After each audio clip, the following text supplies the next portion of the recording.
అవినీతి 100% అని దుయ్యబట్టారు. చూడండి, సాక్షాత్ ప్రధాని మోడీ గారే ఏ విధంగా అన్నారు, 5 ఏళ్లలో అభివృద్ధి చేసింది ఏమీ లేదు, 100% అవినీతి అవినీతి అవినీతి.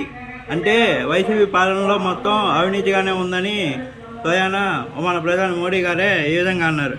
దీనికి మరి చూడాలి, వస్తారు కదా ఈరోజు మళ్ళీ ప్రెస్ మీట్లోకి, చూడాలి ఏ విధంగా కౌంటర్ ఇస్తారు ప్రధాని మాటలకి, ఏ విధంగా దీన్ని తోసిపుచ్చుతారో చూడాలండి. ఇదండి మరి మోడీ గారు వచ్చిన తర్వాత, నిన్న మా అమిత్ షా వచ్చిన తర్వాత ఎన్డీఏకి కొంత బలం వచ్చింది. మరి ఈరోజు మోడీ ప్రసంగంతో ఎన్డీఏకి ఇంకా ఎవరో ఆపలేనంత బలం వచ్చేసిందండి. ఇక ఒక విధంగా చూసుకుంటే జూన్ 4, జూన్ 5, జూన్ 6 చంద్రబాబు గారు సీఎంగా ప్రమాణ స్వీకారం చేసేది ఎప్పుడు అనేదే లెక్క.